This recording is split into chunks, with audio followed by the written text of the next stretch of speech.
So today is ceiling painting day. Why on day 4 are we ceiling painting? Because that's what I'm ready for. I got some new lights that are gonna go in over there because those are a little bit yellowy, like the fixture's yellow, and it's not gonna look great with a freshly painted white ceiling.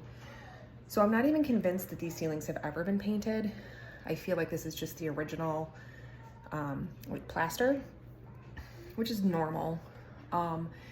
The difficulty is that if you have a hole in your ceiling and you go to patch it and you have a textured ceiling and you like go to like scrape it or wipe it or whatever, that texture very quickly goes away. Okay, so you have to be really careful with that. So what I did, I had a hole, there was like a random, let's see, can you see that? I had a hook in there. So the hubs pulled it out for me, and I am attempting to patch that hole and still keep as much of the texture in the ceiling as I possibly can, in the hopes that it'll be good enough, right, after we paint it. So when you're painting ceilings, you want to pull down the decorative pieces of your light fixtures, and also if you take the opportunity to clean the dust out of what's in here, highly recommend. So you just obviously want to be careful when you're around electrical, but it's capped off and it's, you know, you're not gonna sting yourself with that. So and the reason why I am painting, I'm trying to find a good spot to show you this. Let me see. The reason I'm painting the ceiling is, maybe you can see it over there. Do you see where the wall meets the ceiling? And that line is okay, but it's not great. It's not super clean and tight and straight. That comes from a few layers of paint being put on without doing the ceiling. And when you do the ceiling, you cut in with a brush like you would a wall, and then you're gonna come down the wall a little bit to bring the white down. Then when you paint your walls, you're gonna go all the way up to the ceiling, and then you get this really nice clean line, which I'm a big fan of. It definitely makes a difference. You're definitely gonna be glad that you did it. It just takes a little bit of extra effort. So, and then the ceiling will look nice and fresh and white, or whatever color you choose to do. It'll also be sealed from stains, which then you can clean it. Like, I can't clean this because it's just plaster, and the plaster is gonna just immediately flatten out. And I don't know about you, I don't know how to make this texture on the ceiling, and I don't wanna pay somebody to do it. So we're gonna do the best we can. That is so we can pour the paint and it doesn't make a big mess. Is that cool? Yeah. Okay. That's step 2. So what I'm gonna do is actually move over to the other side of the kitchen while this dries, and I will meet you over there. Okay, can you guys see this? I'm not painting my ceiling pink, I promise you. Ceiling paint you can get in just like a flat white, or you can get it with a pink tint that dries to white. And the reason why I would recommend doing that is my ceiling is pretty yellow, I'm not gonna lie. So I could probably see it with white paint, but this just makes it a lot easier to see if it's dry, number 1, but also where I start and stop. Because when you're that close to the ceiling, it's difficult to see. So I would highly recommend getting the pink ceiling paint. Also, and I'll show this to you in a little bit, I don't wanna blind you. Can you see how that light is pulled out a little bit from the ceiling? I pulled that down so I can get around it. I'm gonna replace those lights, but I left the existing ones up there so I can get paint on them and not care. If you are not replacing your lights, you can still pull them down, just throw some painter's tape around the edge, and then you won't get paint on them. And you can just pop them back in when you're done. That's where I'm at right now, just trying to keep everybody posted as we go. All right, so I'm coming to you from the top of my refrigerator, which I'm not sure is weight rated for me, so I'm not gonna stay up here for very long, but I just wanted to illustrate to you all of the uncomfortable things that you're gonna do when you're painting your ceiling. You will be stretching and contorting, and on your list of things to pick up at the store is going to be some Icy Hot, and whatever else it is that you do to relieve pain, if you get my point. Because if you're left-handed, this is all gonna hurt. And if you're right-handed like me, this is all gonna hurt when you're done. And we'll have to just decide at the end if it was all worth it. But you will be standing on your counters, you will be climbing on your stove, you will be standing in your sink, you will be sitting on top of your refrigerator and discovering how absolutely filthy that is as well. But we've gotten through the hard part. I've painted around the lights, around the cupboards, and now it's smooth sailing in the open ocean over there. So that will go really quickly. This took me about an hour and a half 2 hours just to do like the tricky part, but it's definitely doable in like a half a day, depending on the size of your kitchen. My kitchen's pretty good size, I feel like. Half a day. Definitely get the pink paint. I love this little like brush. You see the little tiny handle? It's made of rubber. It's a little bit more comfortable. A deeper nap roller to do the ceiling is going to be helpful because it'll get into all those little grooves. So get one that's like fluffy and it'll get into all those little grooves a little bit better. I should have had one that was a little bit fluffier. But if you go to any paint store and you ask them what's going to be good for painting the ceiling, they'll be able to tell you. So I am going to carry on with my bad self listening to 80s music. Rick Springfield. I have a couple of helpers. One is a cheetah, a leopard, and the other one is just wondering why I am breaking his house, as he says it. Mommy, why are you breaking my house, right? Play nicely, please. Yeah, he thinks I'm breaking his house because I took down some of these lights. But I'm gonna replace them and we'll show you that in a subsequent video because I need to have somebody show me how to do it and then I can show you how to do it. I did them before, but I just wanna make sure I don't break anything or electrocute myself. And I feel like we don't need to watch that.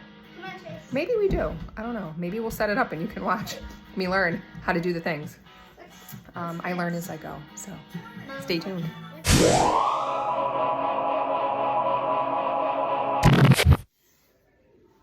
Hey guys, so really quickly we talked about lights yesterday and painting the ceiling and dropping out your old lights, your old can lights. And what's cool about can lights, they're very stock, they're not very custom, most houses have them. But what's cool about them is they're really easy to change.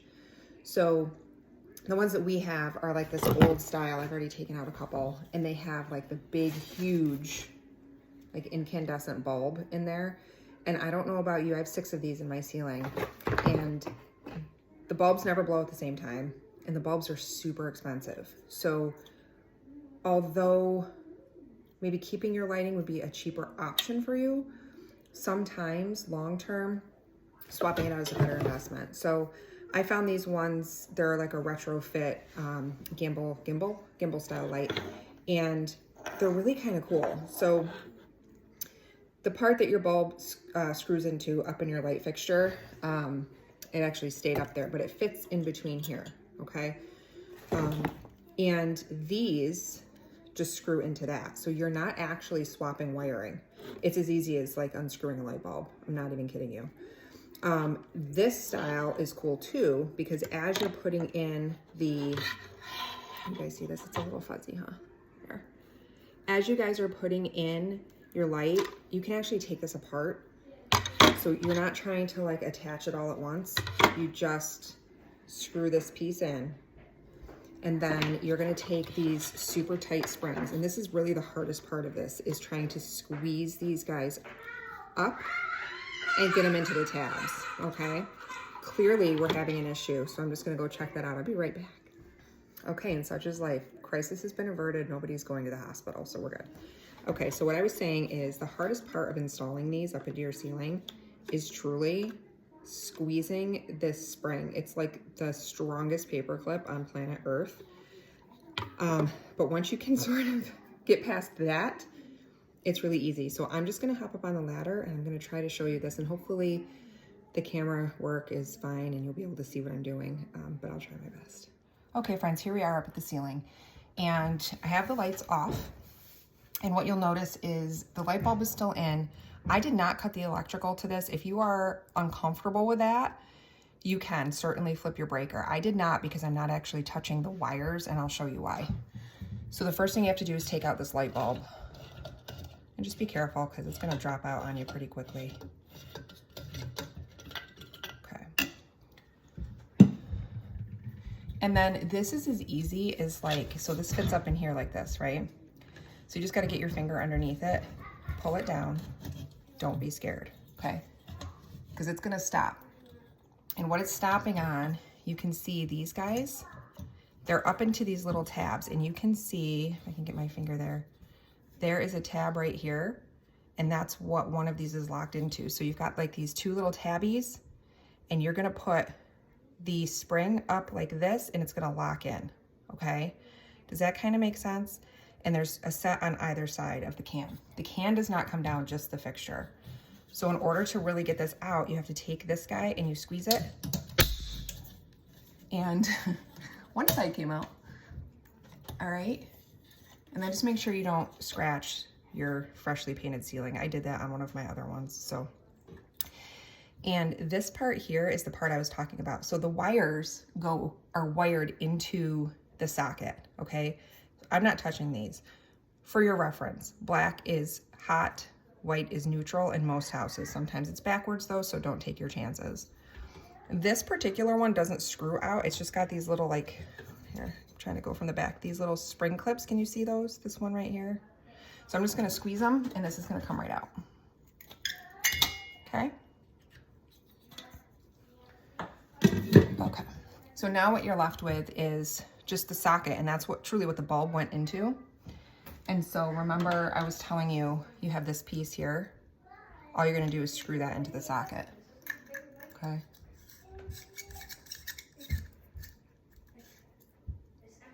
Okay, so once you've done that, you have this little clippity-doo. I'm not gonna clip that in just yet, because it makes it a little bit more difficult for me. Ooh, and what I didn't show you guys was that on the back of these, and I'll try to post the link in the comments on the video, these have like a warmth option. So you can say, I want a cooler light, I want a warmer light. These are LEDs, so they're gonna last you a real long time. I like mine right in the middle. So you just set it in the middle, okay? And it just stays that way. So every time you turn the light on, it's gonna do that for you, okay? And you're just gonna flip it over. And like I said, you gotta start squeezing these things and popping them into the, and that's really the hardest part, to be honest, because I don't have very strong hands. Oh, what's this? Rando piece of wire, okay. So I'm just gonna squeeze these in. I'm gonna attempt to squeeze these in, so bear with me. It's really hard, I'm not gonna lie. But once you figure out a method, you're gonna be good. And you can hook one side on at a time if that's easier for you. I find that a little bit easier for me. Okay.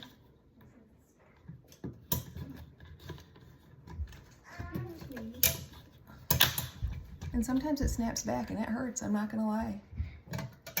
It does? Okay, so that's clipped in, okay? So it's clipped in there. That's really the hardest part. Now the only thing I have to do is connect this to this, okay? Hi, Mommy. Hi, buddy. Wait up. I'm swapping out your lights. And then you just push the wires up into the can and pop it in. Back in. Back in it goes. Hopefully. What am I stuck on something? Hold on. Oh, I see. Okay. You just gotta move the wires out of the way. That's all. There we go. Okay. That's it. And it's up. Hey Harper, you want to flip the light switch? Show these nice people how this thing works? Yeah. Okay. Do you know how to help this?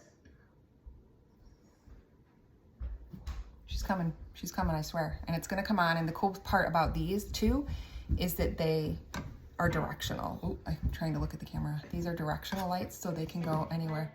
Yeah. Go. Yes. See that? Totally fine. We did it. Okay, you can shut it off. You're not going to want to leave the lights on while you do this, so do it during the daytime because you will blind yourself. But that's it. And these things are, like I said, they're directional. So in the kitchen, that's really handy. Okay? He wants to turn it on. So right now we're going to leave it flat so we can see what we need. I'm going to keep replacing the other ones, and then when we're done, we'll show you what it looks like. Okay, guys. So our lights are swapped out, and are we ready? Let's see if they all work.